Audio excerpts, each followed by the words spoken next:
आइए बात करते हैं उत्तर प्रदेश के फतेहपुर जनपद की, जहां पर बुधवार को गुलाबी गैंग लोकतांत्रिक अध्यक्ष हेमलता पटेल के नेतृत्व में पहुंची सैकड़ों महिलाओं ने जिला अस्पताल का घेराव कर जिला अस्पताल में व्याप्त भ्रष्टाचार, अवैध वसूली व शिथिल कार्यशैली के विरुद्ध जमकर नारेबाजी करते हुए समस्याओं के अतिशीघ्र निवारण हेतु आवाज बुलंद की। मुख्य चिकित्सा अधिकारी द्वारा जिलाधिकारी को संबोधित 3 सूत्री ज्ञापन प्रेषित कर समस्याओं के अतिशीघ्र निराकरण हेतु पुरजोर मांग की गई, जिसमें प्रमुख रूप से प्रथम बिंदु थाना ललौली की किशोरी द्वारा जन्मे बच्ची व मां का उपचार न करके जिला अस्पताल द्वारा वापस कर दिया गया, जिस कारण पुलिस को निजी अस्पताल में इलाज करवाना पड़ा, जिसकी जितना निंदा की जाए वह कम है, अतः जिम्मेदारों की जवाबदेही तय की जाए। दूसरा बिंदु, मरीजों को बाहरी दवा का पर्चा न लिखकर संपूर्ण दवाइयाँ अस्पताल से दी जाए। तीसरा बिंदु, एक्सरे, अल्ट्रासाउंड व सीटी स्कैन करवाने में अवैध वसूली बंद कराई जाए। अध्यक्ष हेमलता पटेल ने कहा कि हमें आशा है कि समस्याओं का निवारण जल्द होगा, जैसा कि हमें आश्वस्त किया गया है, अन्यथा की स्थिति में हमें आंदोलन का रुख अपनाना पड़ेगा, जिसका संपूर्ण उत्तरदायित्व शासन प्रशासन होगा। आप देख रहे हैं फतेहपुर से भारत दिवस रिपोर्ट आफ्ताब अहमद के साथ।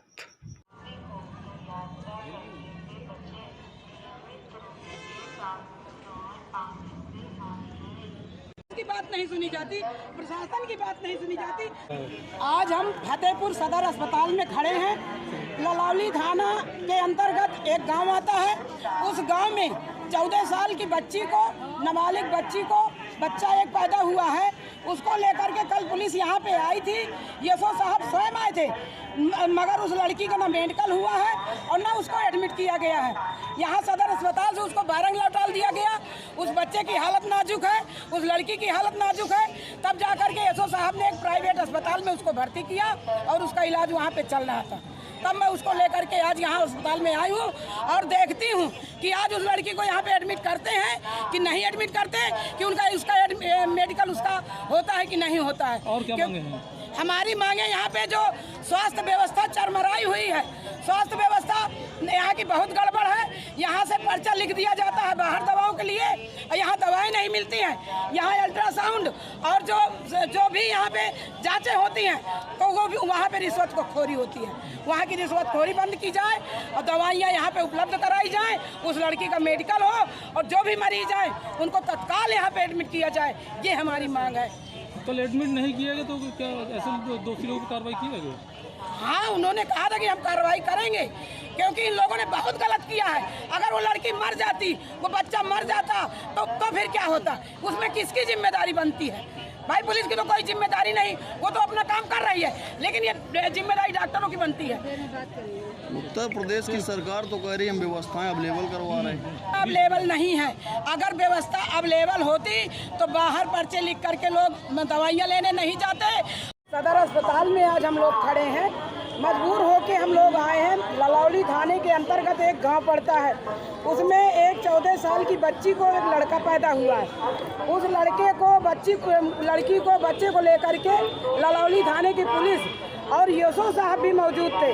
पूरा दिन काल यहाँ पे बैठे रहे, ना तो लड़की को मेडिकल हुआ ना उसको एडमिट किया गया है, और जच्चा और बच्चा दोनों की हालत गंभीर है।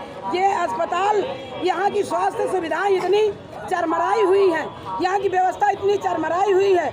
यहाँ अल्ट्रासाउंड का और जो भी सरकारी जांचें होती हैं उसमें पैसा लिया जाता है, धांधली की जाती है, पर्चा बाहर के लिए लिखा जाता है। यहाँ पे दवाएं उपलब्ध नहीं है। यहाँ पे दवाएं उपलब्ध होनी चाहिए और मरीजों को यहाँ पे अच्छा इलाज होना चाहिए और सीटी स्कैन, और जिसमें कोई रिश्वतखोरी नहीं होना चाहिए।